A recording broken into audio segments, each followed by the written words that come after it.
ہو جاتا ہے. اور ایک بات اور بڑھ کر کے کہوں, اگر توجہ ہے تو اس پر غور کرنا, اور گھر جا کر بھی غور کرنا, میری مائیں اور بہنیں بھی غور کریں.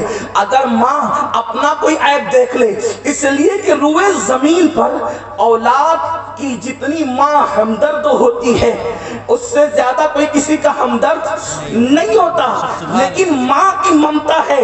ماں اپنی اولاد کا کوئی عیب دیکھتی ہے, ماں اپنی اولاد میں کوئی برائی دیکھتی ہے تو وہ اپنے شوہر سے ضرور شیئر کرتی ہے یا اپنے دوسرے بیٹوں سے شیئر کرتی ہے. کسی بھی پیرائے میں ہو, دیکھو یہ غلطی ہو رہی ہے, دیکھو یہ معاملہ ہو رہا ہے, دیکھو یہ مسئلہ ہو رہا ہے. اللہ اکبر, سوچو تو صحیح, ماں کی نافرمانی کرو, ماں کہتی ہے نکل جا میرے گھر سے. باپ کی نافرمانی کرو, باپ کہتا ہے نکل جا میرے گھر سے. ماں اگر غلطی کرتے دیکھے کسی نہ کسی سے شیئر ضرور کرتی ہے, یا پھر کم از کم ماں تھوڑی سی ناراضگی کا اظہار ضرور کرتی ہے. قربان جائیں میرے اللہ کی محبتوں پر, وہ جو ہم گنہگاروں سے محبت کرتا ہے. کتنے پاپ کیے, کتنی نافرمانی کی, کتنا اس کو ناراض کیا, لیکن کبھی نہیں کہتا میرا اتارا ہوا پانی مت پینا, میرا اتارا ہوا کھانا مت کھانا, میری زمین سے باہر نکل کر کے چلا جا, کہیں اور چلا جا. اللہ اکبر, زمین کے علاوہ بھی تو کہیں اور بسنے کی جگہ ہے نا, لیکن اللہ اکبر کبھی میرے اللہ نے نکلنے کی بات نہیں کی, بلکہ قربان جائیں اللہ اکبر ماں عیب دیکھ لے تو کسی نہ کسی سے, کسی نہ کسی پیرائے میں شیئر ضرور کرتی ہے. لیکن میرا اللہ راتوں دن ہمارے عیبوں کو دیکھ رہا ہے, گناہوں کو دیکھ رہا ہے, برائیوں کو دیکھ رہا ہے, اور ضرور دیکھ رہا ہے, لیکن پردے ڈالتے جا رہا ہے. اور کیسے پردے ڈال رہا ہے؟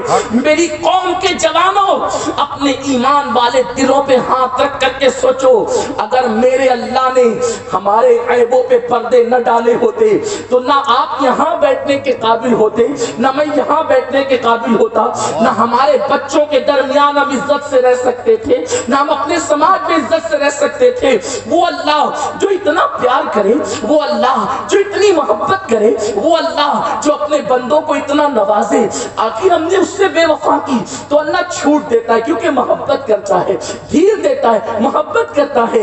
لیکن جب کوئی بندہ سدھرنے کے لیے تیار نہیں ہوتا, جب کوئی بندہ پھر اس کے غضب کو چیلنج کرتا ہے اور انسان گناہوں میں ڈوب جاتا ہے, تو پھر اللہ کی سزا کے فیصلے ہوتے ہیں. اللہ پھر سزا کا فیصلہ کرتا ہے. اور سن لو, جب قدرت کسی قوم کے لیے سزا کا فیصلہ کر لیتی ہے تو اللہ کا کتنا ہی مقرب بندہ اس کو بچانے کی کوشش کرے, پھر قدرت کا فیصلہ ٹلتا نہیں ہے. لا تبدیل لکلمات اللہ, اللہ کا حکم کبھی نہیں بدلتا. کیا بھول گئے وہ دن, کیا بھول گئے قرآن کے وہ صفحات جب اللہ نے قوم لوط پر عذاب نازل کرنے کا فیصلہ کیا. قوم لوط پر جب عذاب نازل کرنے کا فیصلہ کر لیا گیا, حضرت ابراہیم خلیل اللہ کو اس کی خبر ہوئی. لوط علیہ السلام بھتیجے ہیں حضرت ابراہیم علیہ السلام کے. قوم لوط پر جب عذاب کا معاملہ آنا تھا, ابراہیم علیہ السلام کو اطلاع ہوئی. اللہ کے پیغمبر ابراہیم خلیل بہت نرم دل انسان تھے, ہاتھ اٹھا دیے, اے اللہ میں تیرا خلیل ہوں, قوم لوط پر تو نے عذاب نازل کرنے کا فیصلہ کر لیا ہے, میرے اللہ اس قوم لوط پر عذاب نازل نہ کرنا. پتہ ہے کیا جواب آیا؟ اگر یہ جواب قرآن میں نہ آتا تو میری ہمت نہ تھی کہ میں یہ جواب آپ کے سامنے پیش کرتا. قرآن میں اللہ نے کہہ دیا, میں اس کی ترجمہ بے عین ہی کرنے کی بجائے اس کی ترجمانی کرنا چاہتا ہوں, اس لیے کہ بے عین ہی ترجمہ تو مجھ سے نہ ہو سکے گا, اس لیے کہ میرا پورا مسلک ادب ہے, مسلک عشق و محبت ہے. لفظی ترجمہ میں نہیں کرتا لیکن اس کی ترجمانی کرتا ہوں. اے ابراہیم تو میرا خلیل ہے, میں نے اس قوم کے لیے عذاب نازل کرنے کا فیصلہ کر لیا ہے, اس لیے تو دعا نہ کرنا. تیری شان خلت کا لحاظ کیا جا رہا ہے, تو دعا نہ کرنا, ہم ان پر عذاب نازل کر کے رہیں گے. مجھے بتاؤ, اگر کسی قوم پر قدرت عذاب نازل کرنے کا فیصلہ کر لے تو خلیل اللہ کو بھی دعا سے روک دیا جاتا ہے کہ آپ نے دعا نہیں کرنا, ہم عذاب نازل کر کے رہیں گے, ہم عذاب نازل کریں گے, انہیں ہلاک کریں گے, انہیں تباہ کریں گے, انہیں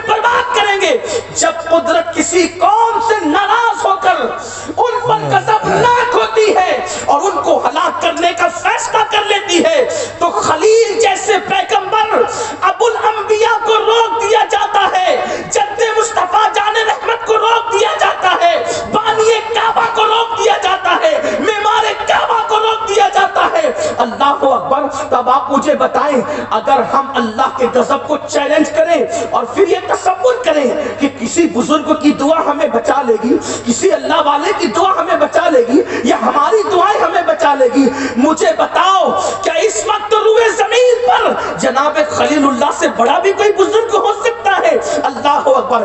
یاد رکھنا, جہاں گناہ ہے, جہاں گناہ ہے وہاں فنا ہے, جہاں گناہ ہے وہاں فنا ہے. آج ہندوستان یا دنیا کے مسلمانوں کی یہ پوزیشن نہ ہوتی اگر مسلمان گناہ نہیں کرتا. دنیا آپ کے دروازے پر بھکاری بن کر کھڑی تھی جب تک آپ اللہ کی عبادت کرتے تھے اور گناہ سے بچتے تھے. دنیا آپ کے دروازے پر کاسے گدائی لے کر کھڑی تھی جب تک ہم اللہ کے نافرمان, جب تک ہم اللہ کے فرما بردار تھے, اللہ کی نافرمانی نہیں کرتے تھے. جب تک ہم نے مصطفیٰ جان رحمت سے وفا کیا, ہندوستان کا تخت و تاج 1000 سال تک اپنے قدموں کے نیچے رہا اور دنیا کی, ہندوستان کی ہر قوم ہمارے پاس کاسا لیسی کا فریضہ انجام دیتی رہی.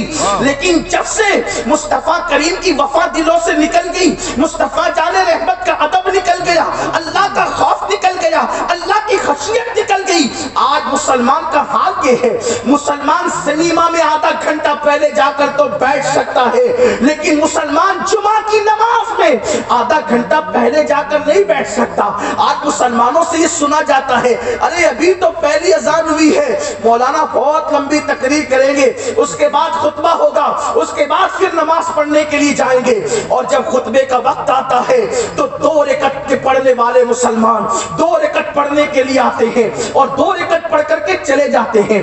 میں پوچھنا چاہتا ہوں, سنیما میں 1-1 گھنٹہ, آدھا گھنٹہ پہلے جانے والوں, 3-3 گھنٹے تک کے موویاں بیٹھے بیٹھے دیکھنے والوں, میں پوچھنا چاہتا ہوں, جو قوم مووی کے لیے وقت نکال سکے, جو قوم گندی فلموں کے ماحول میں پوری رات قربان کر دے, راتوں کی نیند قربان کر دے, اور وہ قوم 14 رکعت نماز بھی ہفتے میں 1 دن نہ پڑھ سکے, اس قوم کو عزت کے ساتھ زمین پہ جینے کا حق کیا ہے؟ جس قوم نے بڑی بڑی مسجدیں تو بنا لی, کروڑ روپے کا مینار تو بنا لیا, اور اس کے بعد مسجدیں سنی ہے, مسجدیں خالی ہے, مسجدیں مرثیہ خواہ ہے. جا کر کے دیکھو مسلمانوں کی بستیوں میں اور بالخصوص سنیوں کی بستیوں میں فجر کی نماز میں مسجدوں کی حالت کیا ہے.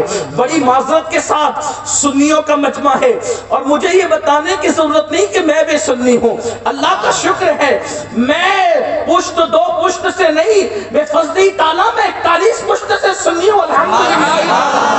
یہ بتانے کی مجھے ضرورت نہیں ہے, لیکن میں یہ بات ضرور کہنا چاہتا ہوں, غلطیاں ہم سے بھی ہوئی کہ ہم نے جب سبحان اللہ کہنے پر جنت بانٹی تو کوئی بے وقوف ہے جو نماز پڑھنے کے لیے آئے گا. ہم نے جب چہرے دکھا کر جنت بانٹی, فلاں کا چہرہ دیکھو جنت ملے گی, فلاں کا چہرہ دیکھو جنت ملے گی. بڑی معذرت کے ساتھ جن کے چہرے دکھا کے جنت بانٹ رہے ہو, کیا ان کا بھی جنت میں جانا یقینی ہے کہ وہ بھی جنت میں جائیں گے؟ یاد رکھو, ہمیں قوم کے ساتھ اس طرح کی بے وفائی نہیں کرنا چاہیے. اگر فضیلت کی باتیں کہیں ہیں تو فضیلت کی باتیں وہاں پڑھی جاتی ہے جہاں قوم کے اندر عمل کا جذبہ ہے.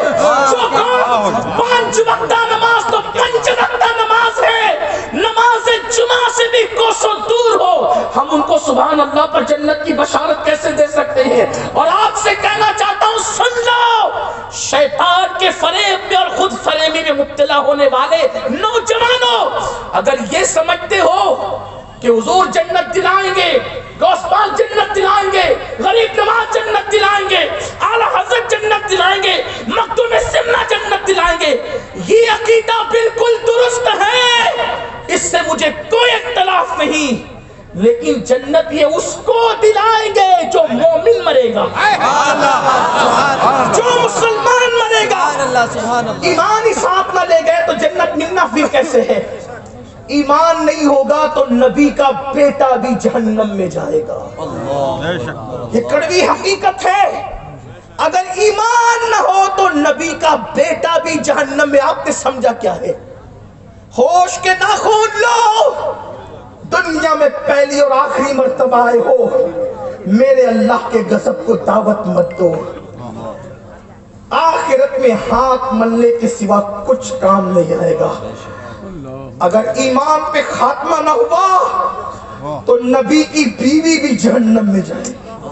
میں نبی کی بات کر رہا ہوں. میری ماں اور بہنوں کی توجہ چاہتا ہوں. رت جگہ پر جن کو ناچنے کا موقع تو ملتا ہے لیکن جنہیں نماز کا موقع نہیں ملتا. جو میری بہنیں کہتی ہیں کہ بچے چھوٹے ہیں, مولانا کیسے نماز پڑھیں؟ مرد تو بہت زیادہ فری ہوتے, وہ پڑھ لیتے, ہم کیسے پڑھیں؟ میں اپنی بہنوں سے کہتا ہوں, میری بہن تو یہ صرف بچوں کی ماں نہیں ہے, میرے نبی کی بیٹی سیدہ فاطمہ الزہرا بھی 5-6 بچوں کی ماں تھی, لیکن اس کے باوجود بھی فرض تو فرض ہے. کوئی رات ان کی زندگی کی ایسی نہ گزری کہ پوری رات انہوں نے عبادت نہ کی ہو. میری بہنوں, تم مولانا کو دھوکہ دے سکتی ہو جھوٹے بہانے بنا کر, مولا کو کوئی دھوکہ نہیں دے سکتا. میرا مولا تم سے تمہارے اعمال کے بارے میں پوچھے گا. اے مصطفیٰ جان رحمت کا دامن پکڑنے والوں, یہ دنیا میں ہم پہلی اور آخری مرتبہ آئے ہیں. یہ فرسٹ اینڈ لاسٹ چانس ہے. اس سے پہلے ہم دنیا میں کبھی نہیں آئے تھے, اس کے بعد اس دنیا میں ہم کبھی نہیں آئیں گے. عمل کرو عمل, محنت کرو محنت, اللہ سے ڈرو, اللہ کا خوف کرو, مسجدوں کو ویران نہ کرو. امام اعظم, امام الائمہ, سراج الامہ, کاشف الغمہ سیدنا نعمان بن ثابت کہتے ہیں, جو لوگ نمازوں میں سستی کرتے ہیں جب مریں گے تو کافر ہو کے مریں گے, یہ ڈر ہے.